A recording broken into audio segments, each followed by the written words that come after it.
కాకినాడ జిల్లా ఏలేశ్వరం మండలం ఎర్రవరం గ్రామంలో 192 అడుగుల ప్రసన్నాంజనేయ స్వామి ఆలయం వద్ద హనుమాన్ జయంతి వేడుకలు ఘనంగా నిర్వహించారు. హనుమాన్ జయంతి మంగళవారం కావడంతో ఉదయం నుంచి భక్తులు ఆలయానికి పోటెత్తారు. ఆలయ కమిటీ ఆధ్వర్యంలో భక్తులకు అన్ని ఏర్పాట్లు కల్పించారు. ఆలయ అర్చకులు శ్రీ ప్రసన్నాంజనేయ స్వామికి ప్రత్యేక పూజలు చేపట్టారు. భక్తులు స్వామివారిని దర్శించుకుని తీర్థ ప్రసాదాలు స్వీకరించారు.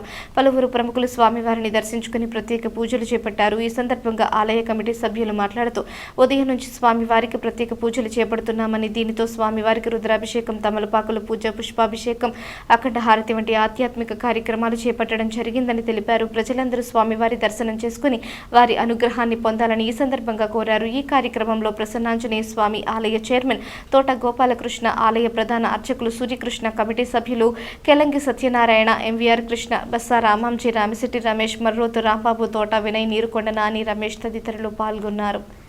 మన ఎర్రవరం గ్రామంలో ఈరోజు ప్రసన్నాంజనేయ స్వామి వారి జయంతి సందర్భంగా ప్రసన్నాంజనేయ స్వామి వారికి జయంతి ఉత్సవములు జరుగుతున్నాయి. హనుమాన్ జయంతి సందర్భంగా మన విశ్వరూప సందర్శకుడైన ప్రసన్నాంజనేయ స్వామి వారికి జయంతి ఉత్సవములు మన బాగా జరుగుతున్నాయి కాబట్టి భక్తులందరూ రావాల్సిందిగా కోరుతున్నాం.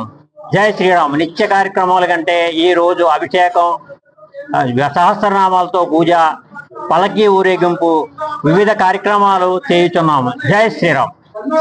హనుమాన్ జయంతి సందర్భంగా మన ఎర్రవరం గ్రామంలో వేయించినటువంటి శ్రీ ప్రసన్నాంజనేయ స్వామి ఆలయం వద్ద గత 30 సంవత్సరాలుగా ఈ యొక్క హనుమాన్ జయంతి వేడుకలు అంగరంగ వైభవంగా జరుగుతున్నాయి. మరీ ముఖ్యంగా గత 15 సంవత్సరాలుగా ఎర్రవరం యువత ఆధ్వర్యంలో ఈ యొక్క హనుమాన్ జయంతి వేడుకలు ఉదయం నుంచి కూడా స్వామివారికి మహాన్యాసపూర్వక రుద్రాభిషేకాలు, అలాగే అనేక మంది దంపతులచే సామూహికంగా తమలపాకుల పూజ నిర్వహించడం, శాంతి హోమం నిర్వహించడం ఇలాంటి కార్యక్రమాలు జరిగాయి. ఇప్పుడు వరకు ఇక్కడ నుంచి సాయంత్రం 4 గంటలకి స్వామివారికి అంగరంగ వైభవంగా పల్లకి ఊరేగింపు కార్యక్రమం జరుగుతుంది. అలాగే రాత్రికి సాంస్కృతిక కార్యక్రమాలు, ఆహ్లాదకరమైన సాంస్కృతిక కార్యక్రమాలు, విద్యుత్ అలంకరణ మొదలైన కార్యక్రమాలు కూడా నిర్వహించడం జరుగుతుంది. ఇవన్నీ కూడా దాతల సహకారంతో ఈ యొక్క కార్యక్రమం చేయడం జరుగుతుంది. కావున ప్రతి ఒక్కరు కూడా మాకు సహకరిస్తున్న ప్రతి ఒక్కరికి కూడా ధన్యవాదాలు తెలుపుకుంటూ మీడియా పూర్వకంగా కూడా వారందరికీ కృతజ్ఞతలు తెలుపుకుంటున్నాను.